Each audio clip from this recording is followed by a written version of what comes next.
Sabi sa'yo eh, since day one. Since day one talaga. 828,000. Alam mo ba hindi ko pagkakataon na to? Kung paano ko tatatalunin sa deal na to? Challenge accepted ba yan? What's up guys? Another watch, another day. Meron tayong client bibili ng relo. First ever Rolex daw niya. And he's been watching us daw since day one. Check natin kung totoo. Bigyan natin ng mga quiz, no? Bossing!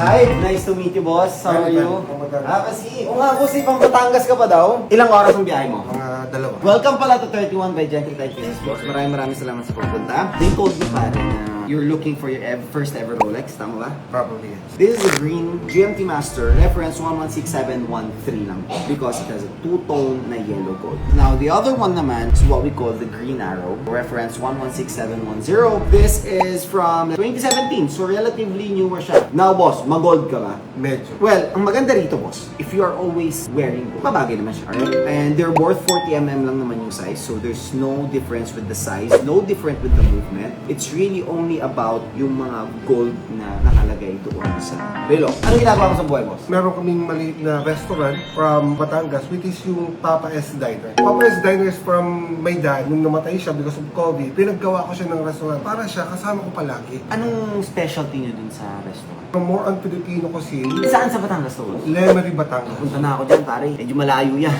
Well, boss, congratulations. Thank you sa inyong business and best of luck pa. Sana mas lumaki pa yan. Sana makakita kami ng branch na mas malapit dito.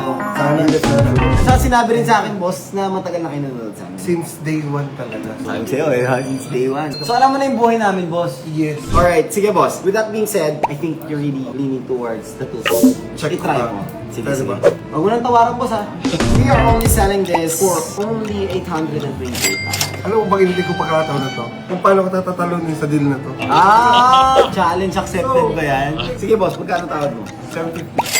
That's too far. And you know that's too far. Let me check. 820 pa rin. Baba ng selling na. Baka. Sige, kita na. Parang hindi ka na mga problema. Sarado natin. 815. Manipis pa dito. May laki ng bibilisin. 813. Not because it's lucky, pero sige. 813. Done.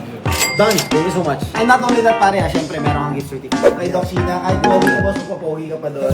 10K gift certificate and 5K kay mobile. No, thank you. Ano pa to? Hoodie, syempre. Yeah. Ayan. Pinakamahal ng hoodie sa balat ng lupa, pare. Okay. Ito yun. So, Hindi ko yan gagamitin. this is an XL. Papaskil ko na lang yan. Iano ko yan dun sa restaurant ko, ipapaprame ko, tapos impirmahan mo, and then that's it. Sige, saan ko to? Diba? Pirma ng artista. Gusto ko. Pare! Signature pare ha. Sa lahat ng shares mo, transfer na. Okay. Yun! Wala, nakita mo pare. Thank you, boss, ha? Ibang-iba talaga. Grabe. Ibang-iba talaga. Okay, thank you. Hindi lang yan ha, may Dandil Coffee. Wow! Full Yun. experience dito boss ha, full experience. Sarap ang kape namin boss. Proud ako dyan. Shut up! Thank you bossing, maraming salamat ha. Sana makapag-buy kayo doon. Ako nang bahala sa pagkain nyo pagdating yung lemon. Thank you boss. Araw-araw sipag lang.